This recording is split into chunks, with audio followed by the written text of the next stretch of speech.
Warahmatullahi taala wabarakatuh. Terima kasih sidang hadirin masih lagi bersama dengan channel seadanya.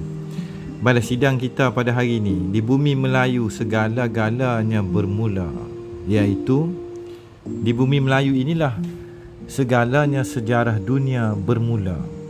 Jangan lagi kita tertipu. Bangsa Melayu kena sedar diri dan bangkit daripada sebuah mimpi dan tipu daya zaman berzaman. Lantas kita mulakanlah pada pagi ni. Maka tertera di hadapan kita The Center of Ancient Civilization. Maksud dia titik kepada peradaban dan tamadun manusia purba yang tertua. Discovery in Ancient Geography, penemuan di dalam sejarah geografi lama dan juga mitologi, bertarikh 1926 oleh H.D. Daun. Nama dia pun Daun. Nama Daun ni ada sejarah dia, kenapa dia kaji benda ni.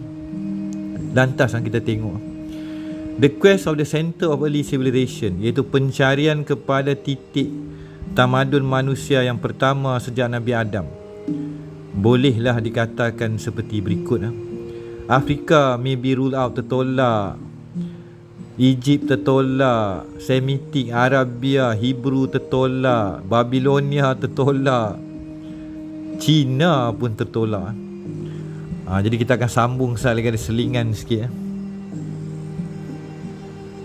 Jadi Ahad ni insya-Allah akan ada sekali lagi live TikTok 10 pagi sehingga 1 tengah hari. Akan perbincangan apa yang kita bincangkan pada hari ini. Lantas insya-Allah minggu hadapan akan keluar Rahsia Gunung Ledang cetakan ketiga dan juga Rahsia Sepersalinan Warisan Agung Melayu. Pada 16 November 2023 dia akan keluar cetakan, dan pada hari tersebut atau esoknya saya akan mula hantar post kepada siapa yang order. Dahulu ni pre-order. Saya order tak banyak, minggu lepas pun hanya 25 buah naskah. Di akhir lagi 2 minggu akan keluar Bumi Melayu Titik Warisan Dunia, yang saya translate, saya garap dan saya susun kembali apa yang telah kita dilupakan dan sejarah orang Melayu telah digelapkan.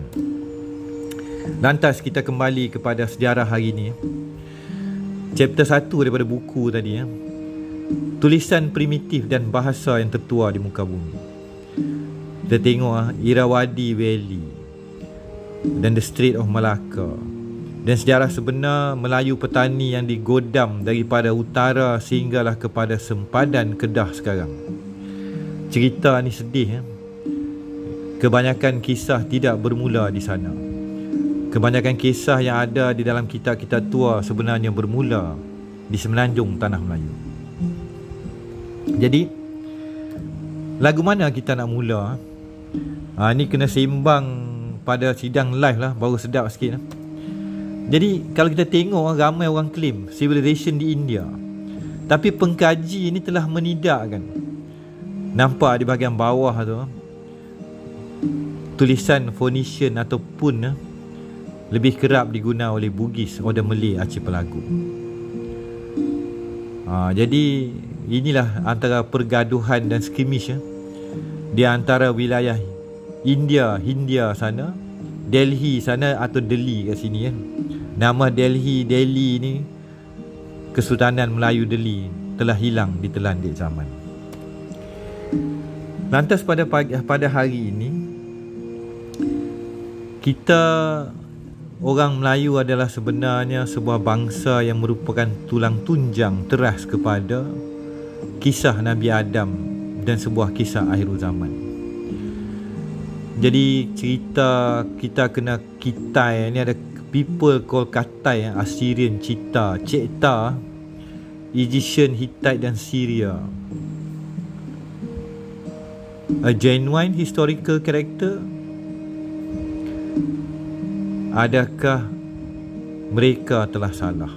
Pengkaji barat dah jumpa cerita kat sana tu tak masuk akal punya cerita. Dia bermula di sini. Lantas di dalam kita membincangkan bukti, evidence for revising current view of the Far East in ancient time. Cerita Burma, Siam, Malaya, Wah, dah ada keluar malah ya kan. Melek ya. Daripada dia adalah lebih penting, lebih masuk akal daripada cerita Syria, Armenia, Babylonian dan di sana. Jadi bila cerita Syria, Nile, Egypt, ada juga orang kata cerita kat sini lebih tua kan.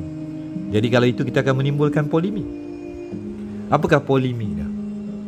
Takkan cerita Musa kat sini kot. Ni lagilah pening manusia saat lagi kan. Jadi di dalam kita membincangkan sejarah Assyrian, Akkadian, Kadesh yang ada di dalam kitab-kitab Taurat, Zabur dan Injil yang terdahulu, pengkaji mereka sendiri ada segelintir atau minoriti yang mencari kebenaran merujuk kepada tanah Melayu yang meliputi Cambodia, Champa, Ayutthaya lama.